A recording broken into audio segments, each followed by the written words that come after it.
اللہ کے نام سے شروع جو بڑا مہربان نہایت رحم والا ہے۔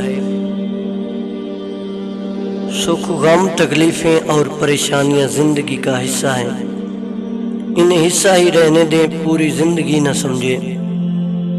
پوری زندگی اللہ کی رحمت اور کرم ہے، فضل اور مہربانی ہے۔ جب انسان مسکرا سکتا ہو تو اسے ہر وقت رونا نہیں چاہیے۔ رب کو ٹوٹے دل سے بے حد محبت ہے، اسی لیے دکھی دل والے رب کے قریب ہونے لگتے ہیں۔ اللہ پاک تمہارے لکھی دعاؤں کے خط ضرور پڑھتا ہے، پھر تمہاری بے صبری جان کر تمہیں دیکھ کر ہلکا سا مسکراتا ہے۔ تمہارے دل میں خیال بعد میں آتا ہے اور اللہ تک پہلے پہنچ جاتا ہے۔ تلخ حقیقت اور سچ تو یہ ہے کہ دعائیں مانگ کر ہم صبر نہیں کرتے، اور دعائیں قبول ہو جانے پر اللہ کا شکر ادا نہیں کرتے۔ کبھی بھی اس رب کی رحمت سے نا امید نہ ہونا، وہ چاہے تو صحرا میں بھی پھول کھلا سکتا ہے۔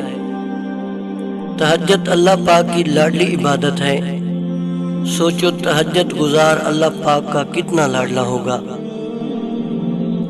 تین انسان تین چیزوں سے محروم رہیں گے: غصے والا صحیح فیصلے سے، جھوٹا عزت سے، اور جلد باز کامیابی سے۔ خدا خود ہی سن لیتا ہے خاموش دل کی صدائیں۔ جناب رسول اکرم صلی اللہ علیہ وآلہ وسلم نے ارشاد فرمایا، ہر صبح کو دو فرشتے آسمان سے اترتے ہیں، ان میں سے ایک یہ کہتا ہے، اے اللہ خرچ کرنے والے کو اس کے خرچ کرنے نعم البدل عنایت فرما، اور دوسرا کہتا ہے، اے اللہ ہر بخیل کو بربادی نصیب کر۔